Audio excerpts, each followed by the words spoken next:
ખૂબ ગૌરવશાળી દિવસ કહી શકાય કે અખંડ ભારત સ્વાભિમાન મંચ સ્વાભિમાન માટે કે આપણે જે વીર સૈનિકો અને ભારત સરકારે જે રીતે ઓપરેશન સિંદૂર પાર પાડ્યું એના માટે આપણા જે સીમાવર્તી વિસ્તારો છે કચ્છ સરહદથી માંડીને દાંડી સુધી આ સ્વાભિમાન યાત્રા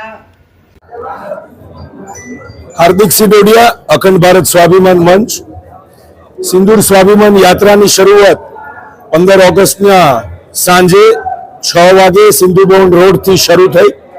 સિંધુભવન રોડ થી વૈષ્ણોદેવી સર્કલ સુધી કરીબન 1200 થી વધુ કાફલાની ગાડીઓ 5000 થી વધુ સ્વયંસેવકોએ આ સિંદૂર સ્વાભિમાન યાત્રાનું ફ્લેગ ઓફ સેરેમની કર્યું।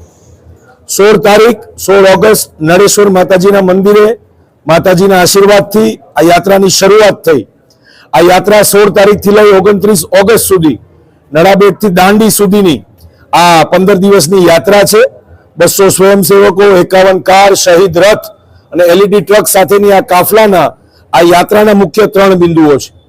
પહેલગામ હુમલામાં શહીદ થયેલા આપણા સજ્જનોને શ્રદ્ધાંજલિ આપવી, આપણા સૈનિકો જે આપણી રક્ષા કરે છે એમનું સન્માન કરવું, सैनिक परिवार शहीद सैनिक परिवार ex army man ex military man सैनिक परिवारों त्या जई एमना विस्तार में जई एमना आमंत्रण आपी एमना पगे लागीने एमनुं सन्मान करवुं आ यात्रानुं बीजुं बिंदु छे।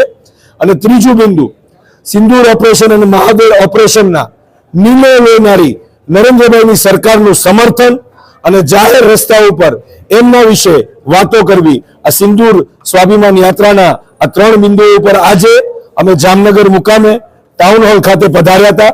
ખૂબ મોટી સંખ્યામાં જામનગરના રહીશો, મહિલાઓ, બહેનો, વડીલો અને યુવાનોએ આ સિંદૂર સ્વાભિમાન યાત્રા અને આ જે શહીદ રથ છે એનું ખૂબ મોટી સંખ્યામાં સ્વાગત કર્યું।